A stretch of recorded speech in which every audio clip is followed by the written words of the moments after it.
Good afternoon. My name is Gilbert Trejo. I'm the Vice President for Operations and Technical Service for Paso Water. Thank you for getting here today for this press conference.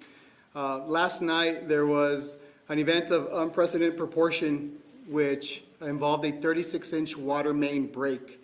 Now, a water main break of this size all in itself would be impactful to our customers, but what made this one even more impactful was the way the pipeline itself was designed, along with how different connections of smaller lines were made to it. That exacerbated the issue. Now, this was happening last night. Our crews responded as they are trained to the event.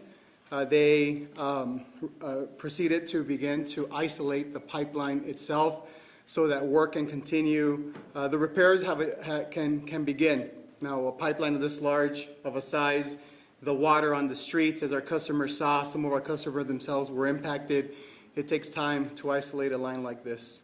And before I go any further, I do want to say that our thoughts and prayers are with the families and customers that have been impacted by this event. We do have folks whose homes have been impacted quite substantially. And again, our thoughts and prayers are with them, not only with those with damaged homes, but with those who have significant water needs, either for families who require medical devices at home, young children, people with compromised immune systems. We understand that water will impact all their lives, and of course our thoughts and prayers are all with them as they deal with this event. As of now, we have 38,000 customer connections out of service, and that equates to over 100, well over 100,000 people in Northeast El Paso that have been impacted as well. McGregor Range, who is a customer of ours in New Mexico and part of Fort Bliss training facilities, has been impacted as well, and we've been in contact with them along with a long list of stakeholders that have been impacted by this event. While we understand that this is a very disruptive and stressful time for schools, families, and everyone involved, we do apologize for all the hardship that this has caused. Again, in addition to the pipeline being breaking, so why the extent of this outage? So we have over 15 reservoirs. These are the large tanks that you see all over the Northeast, whether they're sitting on the ground or up in the air, that have been impacted by this. That is how everyone receives their water pressure. With this large of pipeline being affected, these tanks, they essentially drained out. The system is drained out, which is again caused the large service disruption for everyone in Northeast El Paso. Our crews are working around the clock to respond to the fix. There is a series of steps that must be followed, and we do ask for patience from our customers in Northeast El Paso as the process and procedures that have to be followed. Number one, the safety of our employees and of surrounding customers as well. That's the first thing on our mind. But for a system so large, the system must purge itself of all the water and depressurize this entire system is step one that has to happen. We've isolated the break and all of these smaller pipelines tied to this large pipeline so that could happen. And we believe we're at that point right now where the system has now purged itself. The next step is to pump out the standing water in this 36-inch pipeline. That'll take some time as well. It is a large pipeline system and a long pipeline system, so we got to pump that out so we can have a dry pipeline that we can then repair. At this point, in the meantime, we are mobilizing and have gathered all the materials that we need in order to conduct the repair as soon as the work site is secure and our crews can get in there to fix it. After the pipeline is fixed, we must repressurize the system slowly so that we don't cause any other breaks as we're trying to repressurize the system. Once that is done, we will then go through an extensive amount of disinfection. This is a set procedure that we do anytime that there's a water main break. We'll disinfect the system, take several tens of samples, maybe even hundreds of samples all throughout the Northeast to ensure that the water is safe to drink. Now, on the note of water quality, we will be issuing a boil water notice to the service area affected and only the service area affected.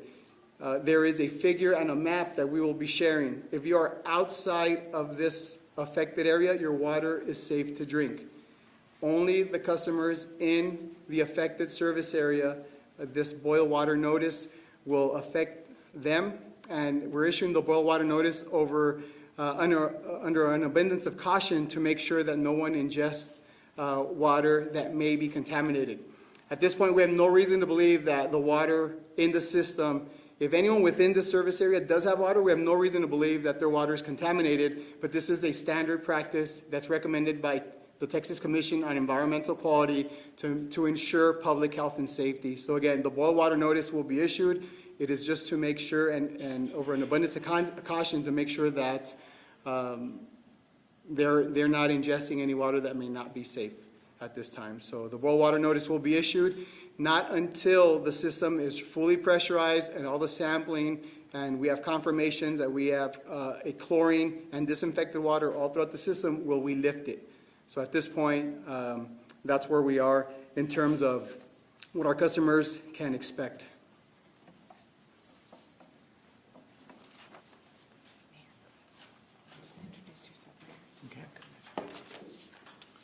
Good evening, Mayor Johnson, for the record there. I want to thank El Paso water crews who have been working since overnight on a very difficult conditions to address the situation as quickly and as safely as possible. The city is coordinating closely with El Paso Water and our Office of Emergency Management to support communications and to ensure resources are ready and additional assistance if needed.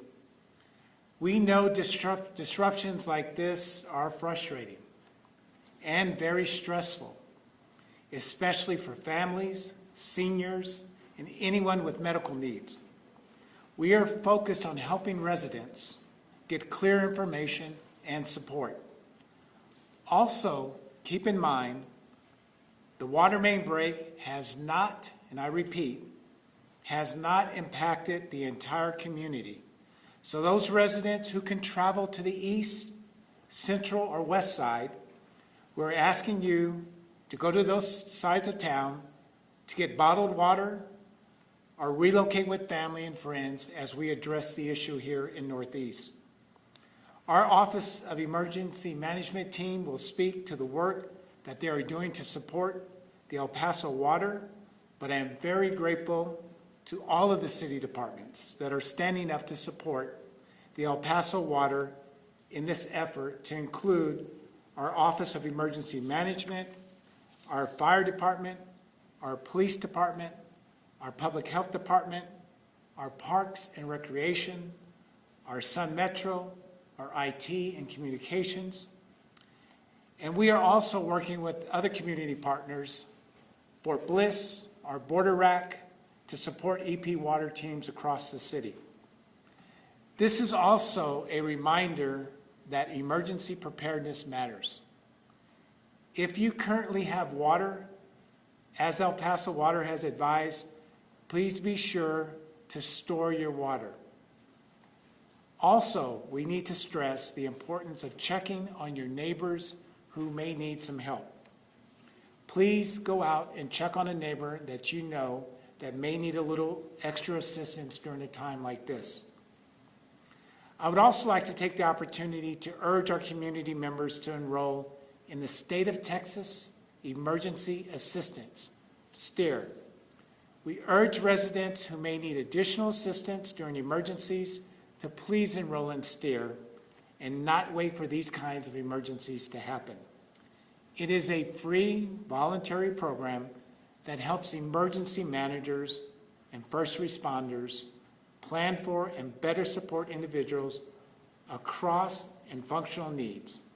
To enroll in STEER, you can visit the website at steer.tdem.texas.gov. Or you can call 211, or you can email steer@dps.texas.gov. We will continue to share you updates through our official channels as El Paso Water provides them, and we appreciate everyone's patience as we resolve this issue of the water in Northeast El Paso. And with this, I'm going to turn it over to our Office of Emergency Management.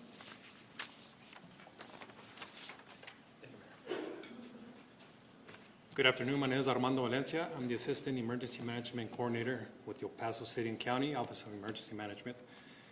Our office is closely monitoring the water main break that's impacting Northeast and Central El Paso, and remains in constant coordination with El Paso Water Utilities and other city departments. While the incident does not currently impact emergency operations or critical public safety services, OEM is fully prepared to scale support if conditions change. Repairs to the damaged main are complex and may take several days. The city's existing shelter and warming center framework remains available if conditions warrant expanded activation, with strong support from community and nonprofit partners. Residents are encouraged to stay informed through El Paso Water Utilities website and to take practical precautions, including storing water if they currently have service. Our goal is to remain proactive, flexible, and ready to respond to any situation while supporting residents throughout the repair process.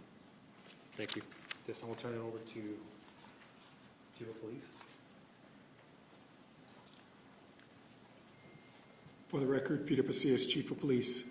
As of right now, the El Paso Police Department is in support of El Paso Water Utility. Any distribution sites that they have set up, there has been no increase in calls for service. Our standard operating procedures are still in place. At this point, our operations in Northeast are as we do every single day. We appreciate this, and we'll continue to work with El Paso Water Utility.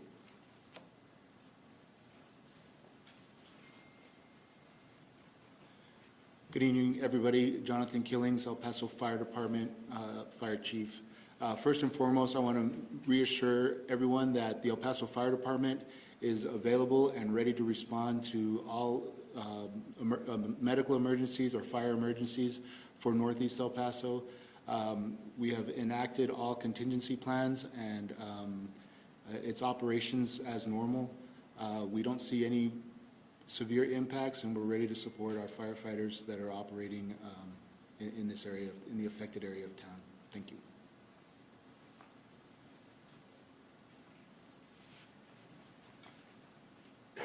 Good evening, Liza Rodriguez, Chief Communication Officer for El Paso ISD. We have been in close communication with El Paso Water and all other associated agencies evaluating the situation.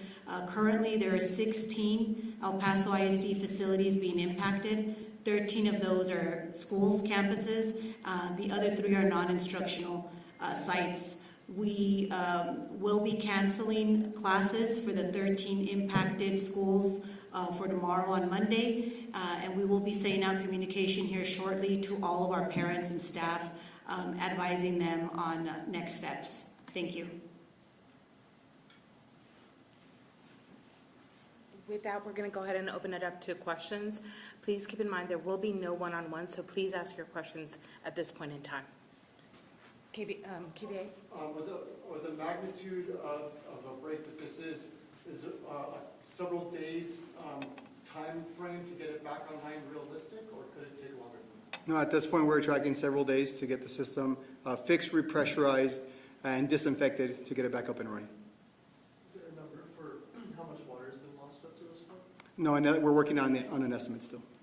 Do you think that maybe the cause of this break was weather, or do we not know what may have caused it? Right now we're focusing on the repair, but no, at this point we don't have enough information to determine what caused it.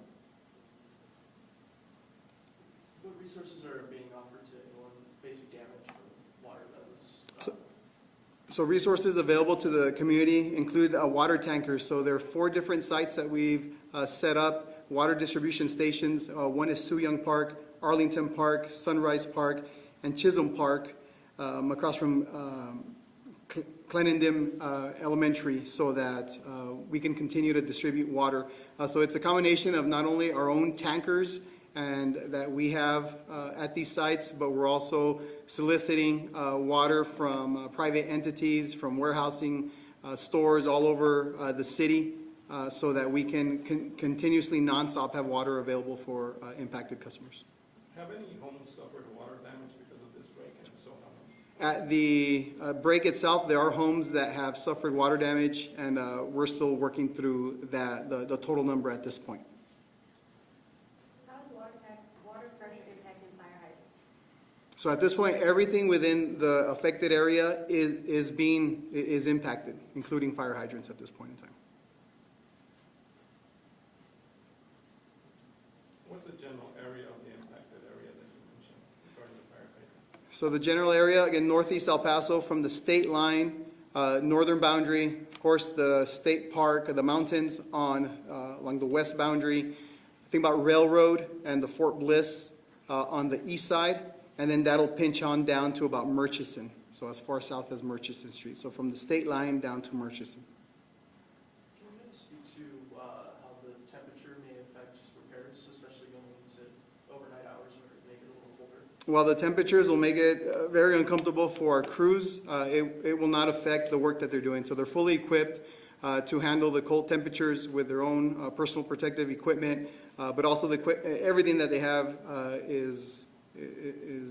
can withstand the temperatures. Again, it'll just be a matter of the discomfort with the cold temperatures, but we have set up multiple crews and a rotational schedule to ensure that work continues around the clock. Our customers at the work site should not see non-activity.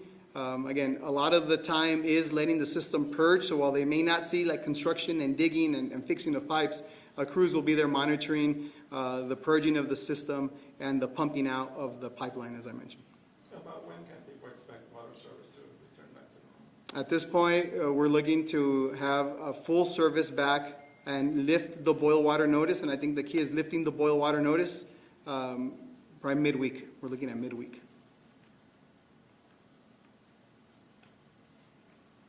At what time was the first call made knowing about this main break? Late last night, right around just after 10 o'clock, 10 to 11 p.m. was when our dispatch, the first crew was dispatched to the site to report to water on the street.